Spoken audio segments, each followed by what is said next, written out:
Today, I'm gonna show you the A to Z of Apple Motion. Letter A. A stands for aspect ratio. So once you open your Motion, you can select your aspect ratio here on the preset. You have a different options to choose from in this area. You can also create your custom aspect ratio. Let's hit that 1080 broadcast HD. Open. What if you suddenly want a custom aspect ratio? It is very easy here in Motion. So go to Project, Inspector, and then here on the snapshots, if you click this plus icon, you will be presented with a different aspect ratio to choose from. You have the 1:1. So if you click this one, you have a 1:1 aspect ratio. You also have a 4:3. And if you click here, you have this 4:3. Very easy. B stands for Bezier tool. So if you press B on your keyboard, this icon will activate, and then you can create your own custom shapes. Then if you press Option and B, you can create a custom mask. And then you will notice this icon will activate. So it's a Bezier mask tool. Very easy. C stands for circle and circle mask. So press C on your keyboard, then you have a circle. Of course, you need to hold Shift to create a perfect circle, because if you just press C, you will have this kind of circle. And then if you press Option and C on your keyboard, this icon will activate, or this tool will activate, which is the circle mask tool. Let's do that. So you notice I masked the wrong circle. Then if you move this one, we have this. You can also move your mask around just like this. Next is D, which stands for drop zone. So to do that, or to create a drop zone, it is very easy. It's Command, Shift, and D. Then you will have your drop zone. Another thing is that if you select an item, let's delete this drop zone.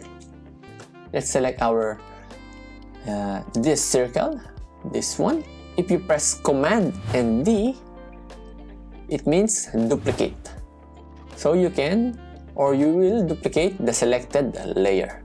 So let's delete the other layers. Let's make a new circle. Next is E, which stands for emitter. If you press E on your keyboard, then you will have an emitter.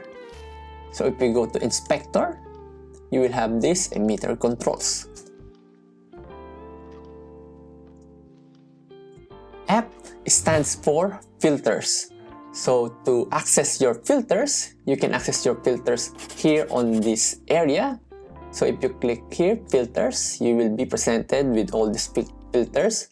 Of course, some parts in here is not available to you. Another way to access your filters is go to Library and then Filters. G stands for group. To create a group is Command Shift N on your keyboard. You will have a new group, and then if you select a group and if you want to group it, you just press Command Shift and G. So you will have a new group within a group. H stands for the hand tool.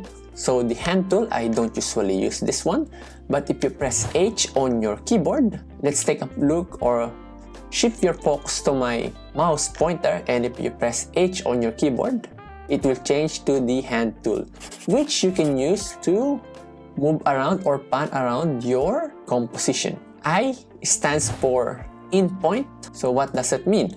You will notice that here on the mini timeline, or on my timeline I mean, and also my group is selected, if I press I on my keyboard, it will trim my layer. So if I go to function and left arrow and press I again, it extends the layer J stands for jump 10 frames.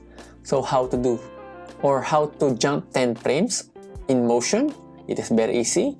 You just shift and then right arrow.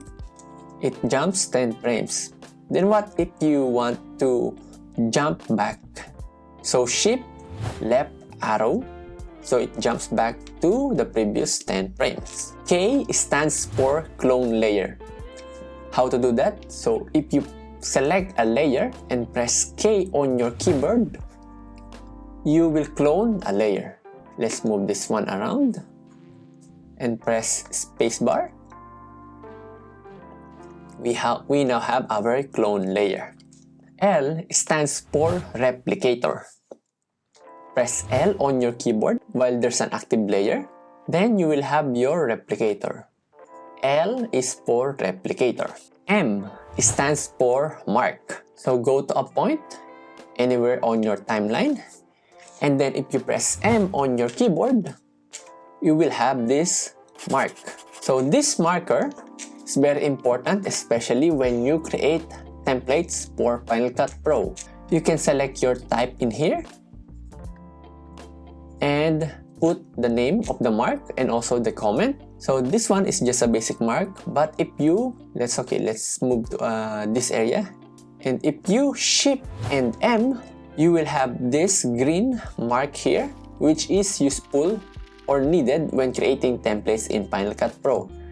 And if you double click this one, so here on the type, you can select these options, a build in and build out. This is for the animation and the project group and poster frame. So let's cancel. N stands for new file. So if Command N on your keyboard, you will create a new project browser. So let's cancel that. Then if we Command Shift N, we will create a new group. Hi guys, just a quick reminder. I want you to vote on my community channel. I asked something about what Apple motion skill you are currently in, so that I will know how I can improve my tutorials. Vote down there. O stands for out point or trim. Let's go to the almost last frame of our layer around here, and then I will select a group. If I press O on my keyboard, it will trim my layer. So let's go to function and right arrow and press O again to extend the layer. So O stands for trim and extend at the same time. So P stands for parameter behavior. So where can you access the parameter behavior? So go to library, so behaviors and parameter behaviors. You can select your parameter behaviors here. Another way is go to this area, behaviors, parameter, and this one. Another way again is select your layer and go to a property, and if you click this arrow here, you will be presented with these options, and then you will see the add parameter behavior. So P is for parameter behavior. Okay, Q stands for full resolution. So if you notice that the playback of your layer is slow, you can change it here on the render, and then here you can change the resolution and quality. So Shift Q is the full resolution, and you can change it to a quarter if the playback is slow. And if you want to go back to the full resolution, you just Shift and Q. R stands for rectangle and square. So if you press R on your keyboard, you will have your rectangle shape, and then if you press Shift, you will have your square. And then if you press Option R, this tool will activate, which is the rectangle mask tool. So let's select or highlight this part, and then we have our rectangle mask shape. S is for the stroke filter and sequence text behavior. So stroke filter is very useful. Let's create a text on our layer here. So where to access the stroke filter, you just go to filters, border, and stroke. So the stroke filter provides you with these options. S is for the sequence text behavior. You use the sequence text behavior to animate your text. So where can we access the sequence text behavior? You go to behaviors, text animation, and sequence text. So if you want to create your own style of text animation, you select this sequence text. However, if you want to use a pre-made version, you can go to library, behaviors, then text animation, or the text sequence. So here on the text sequence, Apple already provided us with different styles of animation. So if you select here, you will see the preview here on the left side. So S stands for stroke filter and sequence text behavior. T stands for text. So if you press T on your keyboard, the text tool will activate and you can now type your text. Oh, sorry, my mistake.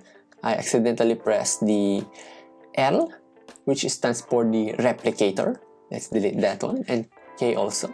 So U stands for underwater filter. So if you press Q on your keyboard, of course nothing will happen.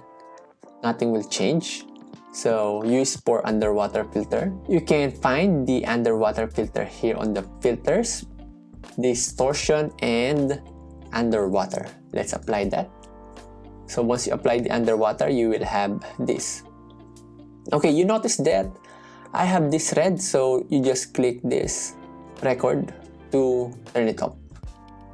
So this is the underwater filter. V, there's no V. So W stands for the wave filter. So go to library again, distortion, and wave. So let's apply that. We have this wave. So the wave filter does not animate. You need to manually add some parameters here on the properties. So X stands for see all the individual items on your composition. So if I press X on the keyboard, I will able to see all the layers here. So X, see all items. Y, there's no Y at all, so skip that one. Then while we are on here and on our last letter, so Z stands for zoom. So how to zoom in motion? It is very easy. Of course, select your work area and command plus to zoom in and command minus to zoom out. So I hope that you have enjoyed this A to Z of Apple Motion, especially for beginners. You learned some keyboard shortcuts that will help you speed up your motion work. Thank you and see you again next time.